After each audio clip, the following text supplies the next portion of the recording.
अगला टॉपिक हम लोग डिस्कस कर रहे हैं, what are the methods to find out mode graphically.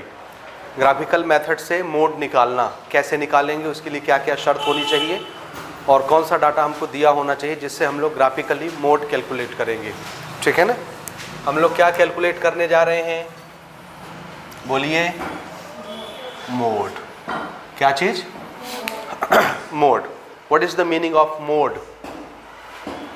अभी तो हम ग्राफिकल मेथड की बात करेंगे, ठीक है ना।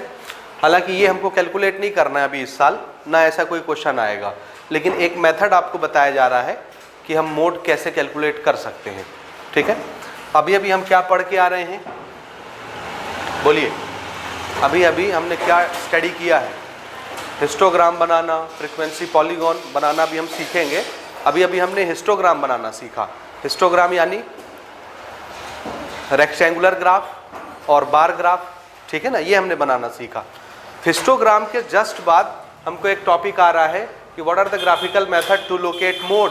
मोड कैसे पता करते हैं ग्राफिकली, ठीक है ना। तो सबसे पहले मोड का मीनिंग समझ लीजिए कि मोड किसको बोलते हैं। समझ में आ गई बात? देखिए, जैसे आपके क्लास में 20 बच्चे हैं और 20 बच्चों ने मैथमेटिक्स का एग्ज़ाम दिया। किसका एग्ज़ाम? मैथमेटिक्स का। मान लो 50 नंबर का मैथ्स का एग्ज़ाम हुआ या 100 नंबर का एग्ज़ाम हुआ, 100 नंबर का ले लेते हैं, ठीक है। 20 बच्चों ने 100 मार्क्स के लिए एग्ज़ाम लिखा, तो 20 बच्चों को कुछ ना कुछ मार्क्स मिलेगा। किसी बच्चे को 20 मिला, किसी बच्चे को 80 मिला, किसी को 50 मिला, किसी को 85 मिला, किसी को 75 मिला, किसी को 99 मिला। ऐसे करके 20 बच्चों को अलग अलग मार्क्स मिलेंगे। मिलेंगे कि नहीं? मिलेंगे ना। अब ये डाटा हो गया 20 बच्चों का, समझ रहे हैं। अगर उस 20 डाटा को अगर मैं यहाँ पर लिखूं तो यहाँ पर आपको 20 मार्क्स नजर आएंगे, 20 नंबर्स आएंगे। एक एक बच्चे को एक एक नंबर हमने यहाँ पर अलॉट कर दिया। कितना हो गया? ये पूरा डाटा क्या कहलाएगा जो यहाँ मैं लिख रहा हूँ 20 लोगों का, 20 बच्चों का? These are observations. क्या कहलाएंगे ये? हमने ऑब्जर्वेशन लिया कि तुमने कितना पाया, लिख दिया। तुमने कितना पाया मैथ्स में, आपका मार्क्स यहाँ लिख दिया। तीसरे से पूछा कितना पाया, उसका मार्क्स भी लिख दिया। ऐसे करके लिख दिया हमने, ठीक है। अब उसको देखने के बाद, लिख करके देखने के बाद हमने ये फैसला किया कि उसमें कौन सा नंबर सबसे ज्यादा बार आया। समझ में आ रहा है? कौन सा ऑब्जर्वेशन सबसे ज्यादा बार आया। तो जो नंबर सबसे ज्यादा बार आया होगा वो इस पूरे डाटा का क्या कहलाएगा? मोड। तो मोड क्या चीज होता है? आंसर है वो ऑब्जर्वेशन की वैल्यू जिसकी फ्रीक्वेंसी सबसे ज्यादा होती है। फ्रीक्वेंसी किसको बोलते हैं? किसको बोलते हैं? Number of occurrence of observation, यानी एक ऑब्जर्वेशन कितनी बार आता है। ये कितनी बार आता है, इसके लिए हम लोग एक वर्ड क्या यूज करते हैं? फ्रीक्वेंसी।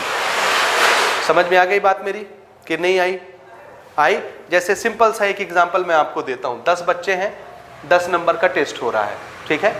एक बच्चे को मिला 2 नंबर, एक बच्चे को मिला 1 नंबर, फिर एक को मिला 8 नंबर, एक को मिला 7 नंबर, फिर एक को मिला 2 नंबर, ठीक है। फिर किसी को मिला 6 नंबर, फिर किसी को मिला 2 नंबर, फिर किसी को मिला 5 नंबर। 8 बच्चे हुए ना।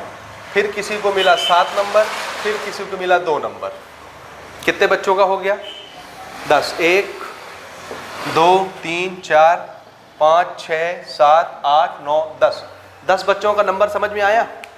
यहाँ तक समझ में आया? हम क्या करेंगे, इसको अरेंज करके लिखेंगे। अरेंज करना यानी या तो बढ़ते क्रम में लिख देंगे या घटते क्रम में लिख देंगे, ठीक है ना। इसको क्या बोलते हैं हम लोग? असेंडिंग ऑर्डर में लिखना या डिसेंडिंग ऑर्डर में लिखना। तो इस डाटा को, ये 10 बच्चों के मार्क्स का डाटा है, इसको हम अरेंज कर रहे हैं ना। ये सिर्फ आपको समझना है बेटा, याद रखिएगा, नोट नहीं करेंगे ना, समझाने के लिए मैं बता रहा हूं। Arrange in ascending order. ये असेंडिंग ऑर्डर में हमने सबको अरेंज किया। असेंडिंग ऑर्डर बोले तो बढ़ते क्रम में, पहले सबसे छोटा, फिर उससे बड़ा, फिर उससे बड़ा, फिर उससे बड़ा। समझे? सबसे छोटा नंबर कौन है? 1। उससे बड़ा 2, फिर ये 2, फिर ये 2, फिर ये 2। उसके बाद कौन सा है? 5, उसके बाद 6, उसके बाद 7, उसके बाद 7, फिर से 8, कितने हो गए? 1 2 3 4 5 6 7 8 9 10 हो गया 10 पूरा हो गया। ये 10 बच्चों का डाटा हमने अरेंज करके लिख दिया। इसमें सबसे ज्यादा कौन सा नंबर आया? कौन सा नंबर आया? 2 सबसे ज्यादा बार आया। कितनी बार? 1 2 3 4 ये 4 बार आया। कितनी बार अपीयर हुआ? यानी नंबर ऑफ ऑकरेंस इस ऑब्जर्वेशन का कितना है? 4 4 बार आया। ये कितनी बार आया? 2 बार आया। तो सबसे ज्यादा बार कौन सा नंबर आया? ये है ना। तो जो ऑब्जर्वेशन सबसे ज्यादा बार आता है उस ऑब्जर्वेशन की वैल्यू को इस पूरे सीरीज के लिए क्या मान लिया जाता है? मोड। ठीक है ना। सो मोड ऑफ दिस डाटा कितना? 2। जो नंबर सबसे ज्यादा बार आता है उसको हम क्या मान लेते हैं? मोड मान लेते हैं। तो मोड का मीनिंग समझ में आया? मोड का मीनिंग मैं यहां पर लिख देता हूं। मोड, ये आगे चल के क्लास 10th में हम लोग मोड्स के कैलकुलेशन सीखेंगे। डिस्क्रीट डाटा के लिए अलग और कंटिन्यूअस डाटा के लिए अलग। What is the meaning of discrete data? हमने बेसिक लेक्चर में डिस्कस किया है। हाँ, ungroup data, very good. Discrete single single जो लिखे जाते हैं उसको डिस्क्रीट डाटा बोलते हैं। उसके लिए मोड का कैलकुलेशन ऐसे करते हैं। यहाँ जो मैंने मेथड बताया सबको अरेंज करेंगे, जो नंबर सबसे ज्यादा बार आया होगा उसी को क्या मान लेंगे? मोड मान लेंगे। ये है डिस्क्रीट डाटा के लिए। कंटिन्यूअस डाटा किसको बोलते हैं? जिसमें क्लासेस बनाई जाती हैं। तो क्लास बनाने के लिए क्लास वाली फ्रीक्वेंसी डिस्ट्रीब्यूशन टेबल जो बनती है क्लास के केस में, उस केस में मोड का कैलकुलेशन हम लोग एक फॉर्मूले से करते हैं और वो फॉर्मूला थोड़ा सा अजीब सा होता है। ठीक है ना। फॉर्मूला भी मैं आपको लिख के दिखाता हूँ, हालांकि आपके काम का नहीं है ना, समझ गए, लेकिन फिर भी देखिए कैसा फॉर्मूला रहता है। This is F1 minus F0 upon 2F1 minus F0 minus F2 और इन सब चीज़ों में मल्टीप्लाई करते हैं हम लोग क्लास साइज का। ये फॉर्मूला बनेगा हमारे मोड का। किस केस में? जब डाटा कैसे दिया रहेगा? क्लासेस में दिया रहेगा। ठीक है। तो इस फॉर्मूले का यूज करके हम लोग मोड की वैल्यू निकालेंगे और ऑब्जर्व करेंगे कि कितना आता है मोड इस डाटा के लिए। जैसे ये क्लासेस बनी हुई हैं तो इसी के लिए हम लोग मोड का ये फॉर्मूला यूज करेंगे। इसमें F1 F2 F0 क्या है वो हम अगले साल डिस्कस करेंगे, अभी नहीं, क्योंकि अभी इस पर हमको काम नहीं करना है। समझ में आया? नेक्स्ट ईयर सिर्फ मोड ही नहीं, हम लोग मीन भी कैलकुलेट करना सीखेंगे, मीडियन भी कैलकुलेट करना सीखेंगे और मोड भी कैलकुलेट करना सीखेंगे। बात समझ आई? और इन तीनों को एक शब्द में क्या कहा जाता है? Central tendency. क्या बोला जाता है? तो नेक्स्ट ईयर का जो 16वां चैप्टर आएगा क्लास 10th में, डाटा हैंडलिंग एंड एनालिसिस, वहां पर भी इस चैप्टर का नाम क्या होगा? Data analysis. क्या नाम होगा? नेक्स्ट ईयर क्लास 10th में सेम चैप्टर आएगा, नाम क्या रहेगा? Data analysis. ये बीच का हैंडलिंग गायब हो जाएगा, डाटा एनालिसिस। और उस चैप्टर का नंबर भी कितना होगा? 16, सेम टू सेम। वहां पर सिर्फ हम सेंट्रल टेंडेंसी कैलकुलेट करना सीखेंगे। 2 एक्सरसाइज बनाएंगे। पहला एक्सरसाइज होगा डिस्क्रीट टाइप के डाटा के लिए। किस टाइप के डाटा के लिए? जो सिंगल लाइन में लिखी जाती बिना फ्रीक्वेंसी के। डिस्क्रीट डाटा के लिए हम लोग क्या निकालेंगे? Mean, median, mode. Discrete data के लिए पूरा एक एक्सरसाइज। उसके बाद दूसरा एक्सरसाइज स्टार्ट होगा जिसमें क्या रहेंगी, कैसे क्वेश्चंस आएंगे? क्लास वाले, जिसको कंटिन्यूअस डाटा बोलते हैं। तो कंटिन्यूअस डाटा के लिए फिर हम लोग तीनों चीजें कैलकुलेट करेंगे, मीन, मीडियन, मोड, और उसमें फिर फॉर्मूले यूज होंगे। यहां तक मेरी बात समझ में आ गई आपको? डिस्क्रीट के लिए ऐसे और कंटिन्यूअस डाटा के लिए फॉर्मूले का यूज करके मोड निकाला जाता है। जो मोड हम लोग इन दोनों मेथड से निकालते हैं, सेम टू सेम उसी मोड की वैल्यू हम लोग ग्राफिकली भी निकाल सकते हैं। ग्राफिकली अभी आपने हिस्टोग्राम बनाना सीखा ना। हिस्टोग्राम क्या चीज है? ग्राफ। ग्राफ पेपर में बनाते हैं ना, तो ग्राफ है। ग्राफिकली कैसे मोड निकाला जाता है वो आज के लेक्चर में हम लोग डिस्कस कर रहे हैं। समझ आया? तो सबसे पहले मोड क्या होता है वो हम डिफाइन कर लेते हैं। What is the meaning of mode? Value of observation. ये ऑब्जर्वेशंस थी, ऑब्जर्वेशन है। ऑब्जर्वेशन की वो वैल्यू जो सबसे ज्यादा बार आई हो। जो सबसे ज्यादा बार आएगी उसकी फ्रीक्वेंसी उतनी ज्यादा लिखेंगे। जैसे अगर मुझे यहाँ 2 को लिखना होता तो 2 कितनी बार आया है? 4 बार। तो 2 के सामने मैं क्या लिखता फ्रीक्वेंसी में? 4, 4 बार आया। तो जिस ऑब्जर्वेशन की फ्रीक्वेंसी सबसे ज्यादा होती है पूरे डाटा के लिए, वही ऑब्जर्वेशन क्या मान लिया जाता है? मोड मान लिया जाता है। ठीक है। So what is mode? Mode is value of that observation, value of that observation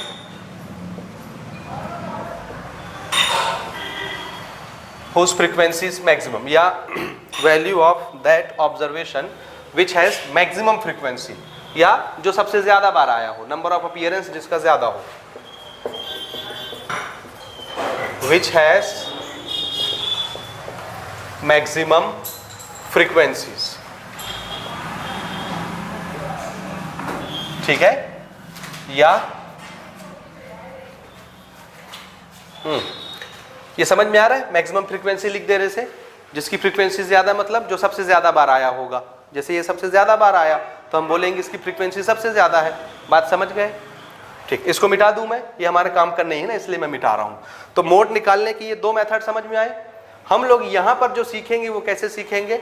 graph से बनाना, मोड ग्राफिकली कैसे निकालते हैं। मिटा दूं इसको मैं? ठीक, ये खाली एक एग्जाम्पल था।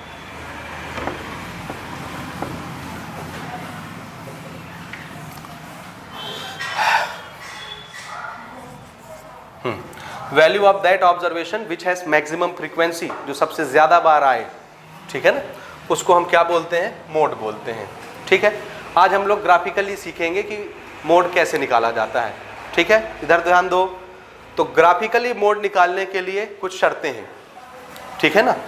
पहली शर्त जो आपका फ्रीक्वेंसी टेबल है, इसको क्या बोलते हैं भाई?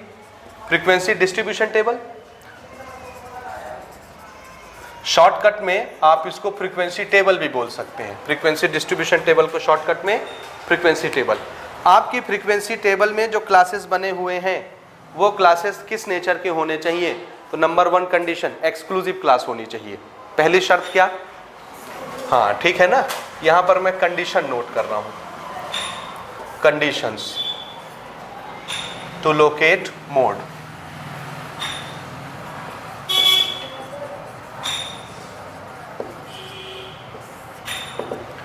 नंबर 1 कंडीशन क्या? क्लासेस कैसी होनी चाहिए? एक्सक्लूसिव।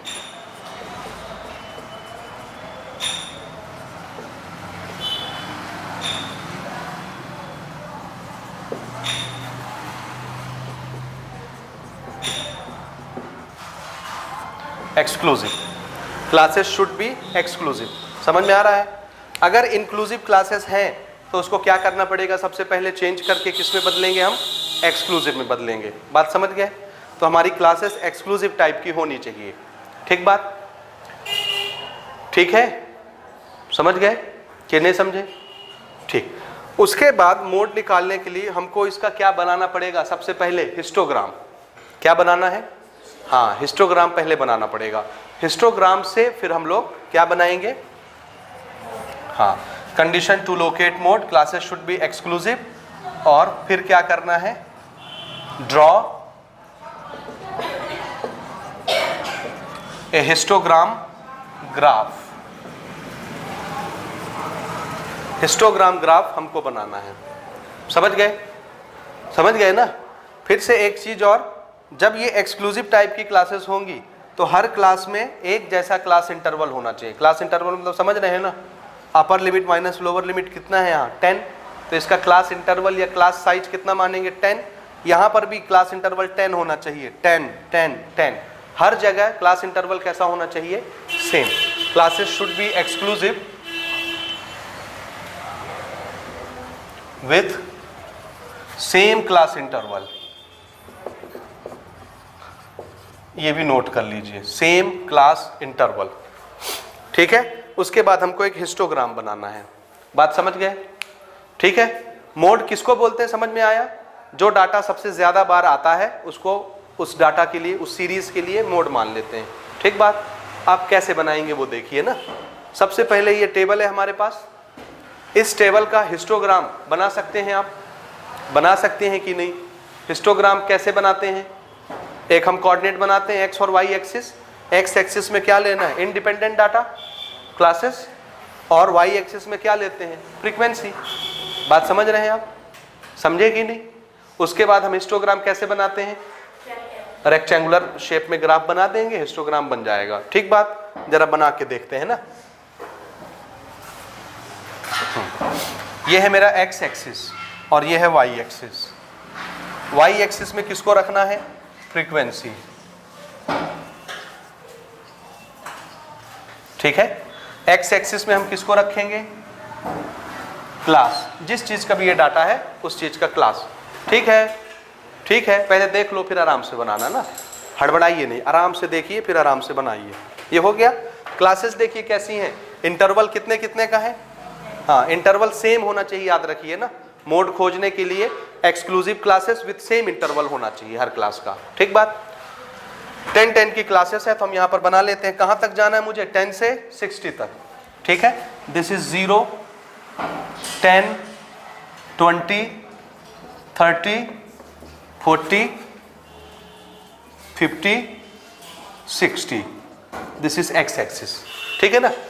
ये आपकी ग्राफ कॉपी में इस तरह की लाइनें हैं 1 सेंटीमीटर दूर, ठीक है। तो ऐसे हम मान लेंगे 10, 20, 30, 40, 50, 60, ठीक है, हो गया।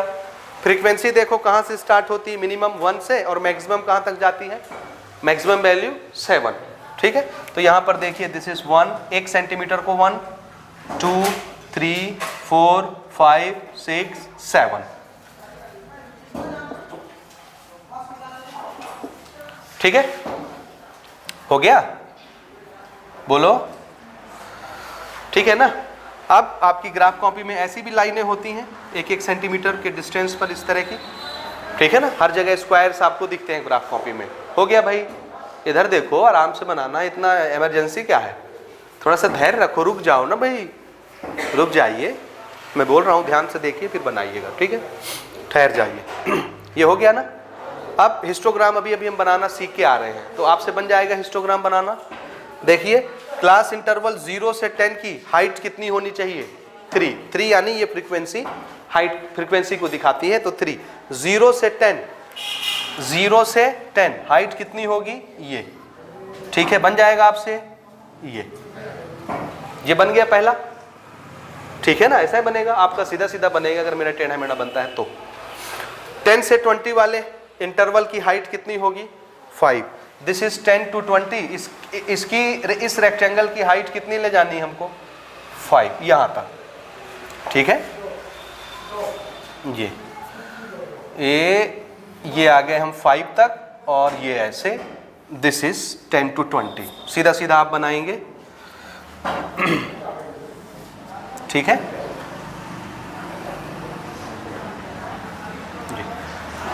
समझ आया? ये हो गई हाइट 5 तक, ठीक है ना। कम ज़्यादा होगा तो आप लोग एडजस्ट कर लीजिएगा, मेरे सिर्फ बताने का मकसद है यहाँ। 20 से 30 वाले की हाइट कितनी है? 7 तक। ये है 20 से 30, तो इसको मैं ले जाता हूँ 7 तक, दिस इज 7, ये हो गई 7 इसकी हाइट 20 से 30। 30 से 40 वाले की 4 तक हम जाएंगे ना, 30 से 40, ये है 4 वाली लाइन, यहाँ से स्टार्ट होगी ऐसे, ये, ठीक है। 30 से 40, 40 से 50, 3 तक, दिस इज 40 से 50, ये है 3 वाली लाइन, ऐसी आई और ये चली गई 50 तक। 50 से 60 हाइट कितनी? 1। 50 से 60 हाइट ये आ गई 1 वाली, यहाँ से मैं खींच देता हूँ, ये बन गया रेक्टेंगल 1, ठीक है। टेढ़ा मेढ़ा बना होगा तो नाराज नहीं होना, वो यहाँ से देखने में टेढ़ा दिखता है या देखने में सीधा लगता है, बाकी बनता टेढ़ा है, ठीक है। ये बन गया हिस्टोग्राम, इसी को बोलते हैं ना हिस्टोग्राम, रेक्टेंगुलर ग्राफ हमारे बन गए। यहाँ तक समझ आया आपको? ठीक है, हाँ। ये तो अभी हमारा काम क्या हुआ, ये हिस्टोग्राम तक हम अभी तक पहुंचे हैं, ये बन गया हिस्टोग्राम। अब मोड कैसे निकालते हैं? तो मोड निकालने के मैंने 2 फॉर्मूले आपको बताए, 2 मेथड आपको बताए, एक डिस्क्रीट के लिए और एक कंटिन्यूअस के लिए, लेकिन वो हमको यूज नहीं करना। हम लोग ये ग्राफ बना के इस ग्राफ में मोड की वैल्यू खोजेंगे, ठीक है, समझ आया? अब देखिए मोड कैसे लोकेट करते हैं। मोड लोकेट करने के लिए आपको क्या करना है, सबसे लंबा रेक्टेंगल सेलेक्ट करना है। हिस्टोग्राम में जो सबसे ऊंची हाइट वाला रेक्टेंगल बनता है उसको सेलेक्ट करना है। तो मैं ये कंडीशन के लिए यहाँ पर अब मैं हेडिंग दे रहा हूँ मेथड टू लोकेट मोड, ठीक है। नंबर 1 क्या करना है, सेलेक्ट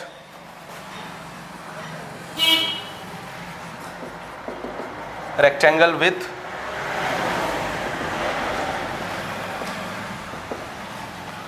मैक्सिमम हाइट।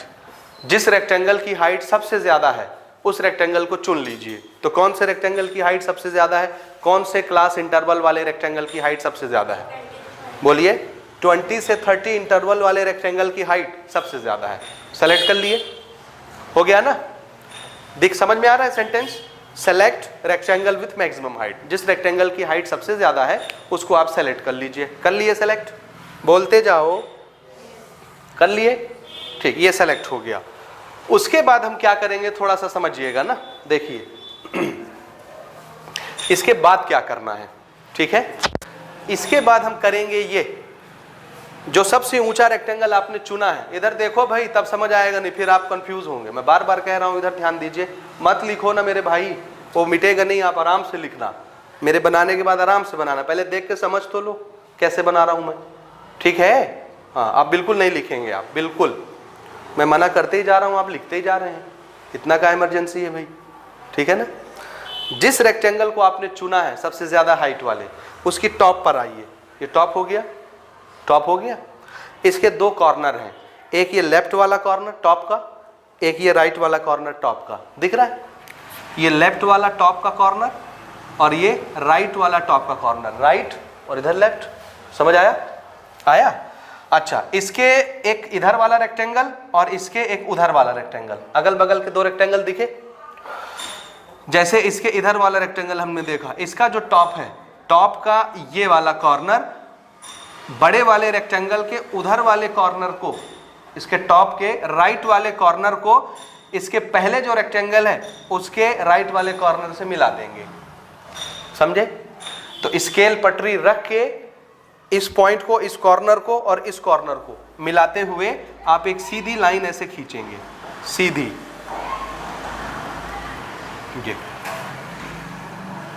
समझ में आया बात? इस तरह से आप एक स्ट्रेट लाइन ऐसे खींचेंगे। किसको किसको मिलाना है? ऐसे डॉटेड लाइन खींचना, ठीक है? अरे देखो तो, ठहर तो जाओ कि तुरंत खींचोगे, अभी तुरंत खींचोगे, थोड़ा देखो तो। उधर का राइट टॉप और इसके पहले वाले रेक्टेंगल का राइट टॉप, दोनों को हम क्या करेंगे? मिला देंगे। मिल गया? इसके बाद इधर का लेफ्ट टॉप अगले आने वाले रेक्टेंगल के लेफ्ट टॉप से आप क्या करेंगे? वही स्ट्रेट लाइन स्केल रख के दोनों को मिला के ऐसे मिला देंगे। मिल गया? मिला? अरे देखो, अभी मिलाना नहीं है, बाद में मिलाना। यहां मिल गया? मिला? ये एक स्ट्रेट लाइन बनी, ये एक स्ट्रेट लाइन बनी, ठीक है? दोनों लाइन जिस जगह पर इंटरसेक्ट करेंगी वो पॉइंट आपको दिख जाएगा आपकी कॉपी में, ग्राफ कॉपी में दिखेगा। अब यहां से आपको एक स्ट्रेट लाइन ड्रॉ करनी है। कैसी लाइन? स्ट्रेट, परपेंडिकुलर किस पर? एक्स एक्सिस पर। ये है एक्स एक्सिस। इस पॉइंट से एक्स एक्सिस पर आपको एक परपेंडिकुलर ड्रॉ करना है। परपेंडिकुलर कैसी लाइन होती है? जो यहां पर आकर के कितना एंगल बनाएगी? 90 डिग्री। समझ में आ गई बात कि नहीं आई? तो आप कैसे बनाएंगे? कैसे बनाएंगे? बन जाएगा स्ट्रेट लाइन 90 डिग्री जाने वाला, ठीक। तो आप यहां से एक स्ट्रेट लाइन ड्रॉ करेंगे जो कि इस पर 90 डिग्री गिरेगी आके ना। मैं इसको रेड पेन से बना रहा हूं। यहां से आप स्केल रख के या प्रोटेक्टर से 90 डिग्री नापते हुए यहां पर एक स्ट्रेट लाइन ड्रॉ करेंगे जो एक्स एक्सिस पर 90 डिग्री बनाएगी, ठीक है। ये वाली लाइन एक्स एक्सिस को जिस जगह पर आकर के काटेगी, जिस जगह पर, वो जो पॉइंट बनेगा, ये क्लास है ना हमारा ऑब्जर्वेशन। क्लास किस चीज की बनी हुई थी? ऑब्जर्वेशन की, ठीक है ना। तो यहां पर ऑब्जर्वेशन का जो पॉइंट हमको दिखेगा वही वैल्यू मोड कहलाएगी। समझ आया? इस पूरे डाटा का मोड कौन कहलाएगा? ये जो स्ट्रेट लाइन जहां पर जाकर के उसको टच करेगी वो वाला पॉइंट मोड कहलाएगा। समझे? नहीं समझे? समझ गए। सपोज ये यहां पर आती है 24 पे टच करती है, 25 आगे होगा थोड़ा सा मिड पॉइंट। ये देखो, ये बिल्कुल बीचों बीच नहीं है ना, थोड़ा सा इधर है, तो ये बिल्कुल बीचों बीच नहीं टच करेगी, इसी पार्ट टच करेगी। तो 25 पे तो नहीं गिरेगी, 24 पर आकर के गिरती है। तो 24 क्या मान लिया जाएगा? बोलिए। मोड क्या माना जाएगा? ठीक है, जब आप इसको नाप के बनाएंगे तो बिल्कुल एग्जैक्ट दिखेगा आपको। समझ आया? तो यहां से आप परपेंडिकुलर ड्रॉ करेंगे। एक्स एक्सिस को ये जहां पर टच करेगा, जहां पर काटेगा परपेंडिकुलरली, तो वो पॉइंट क्या कहलाएगा? मोड। किसका? ये जो डाटा आपने एक्स एक्सिस में लिखा है, अगर ये मार्क्स है, ये मार्क्स है, बच्चों ने एग्जाम दिया, सपोज दिस इज मार्क्स, तो ये उस मार्क्स का क्या कहलाएगा? ये पॉइंट मोड कहलाएगा। समझ आया? पूरे ओवरऑल डाटा का मोड कितना बन गया? 24। अगर 24 पर टच करता है तो 25 पर टच करेगा तो 25 मोड बन जाएगा। आ रहा है समझ में? 24 आ रहा है तो 24 इज मोड। समझ में आया? अब आप इसको बनाइए और मैं यहां पर मेथड नोट कर देता हूं। सबसे पहले क्या किया हमने? मैक्सिमम हाइट वाले रेक्टेंगल को सेलेक्ट किया। उसके बाद हम क्या करेंगे? इसके राइट कॉर्नर को पीछे वाले रेक्टेंगल के राइट टॉप कॉर्नर से स्ट्रेट लाइन से जोड़ देंगे। ठीक है ना? Join right top corner of this rectangle with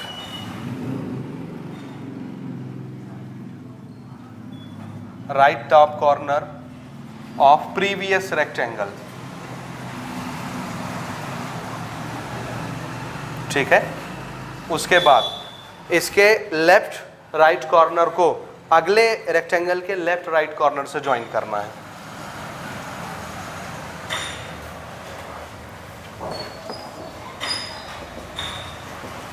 Similarly, left right corner to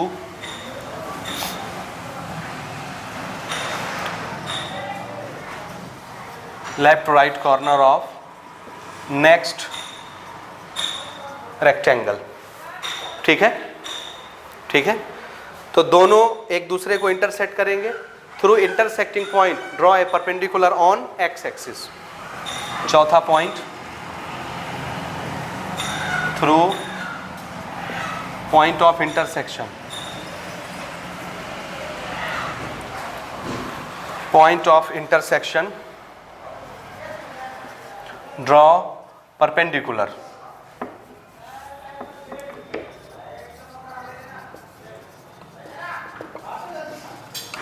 draw a perpendicular on X axis. ठीक है? ठीक। पांचवा point,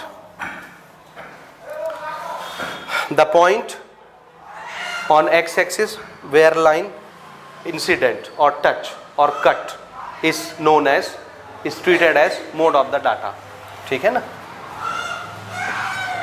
the touching point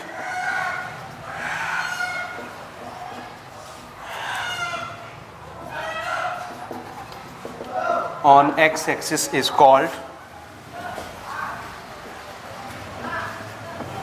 mode of data, mode of given data। समझ गए? ये मेथड समझ आया? ये आपको लिखने की जरूरत नहीं है, ये सिर्फ समझाने के लिए मैंने नोट किया। ठीक है? हो गया? अगर आप ये याद रख सकते हैं तो उसको लिखने की जरूरत नहीं है, और नहीं याद रख सकते तो फिर लिखने की जरूरत है। समझ गए? ठीक है? तो ग्राफिकली कैसे मोड निकाला जाता है समझ आया? आया कि नहीं आया? आया ना? अच्छा, इस पर आगे क्वेश्चन बनेगा। Histogram is used to find which type of data, which type of central tendency, mean, median, mode. Histogram का ग्राफ क्या निकालने के लिए यूज किया जाता है?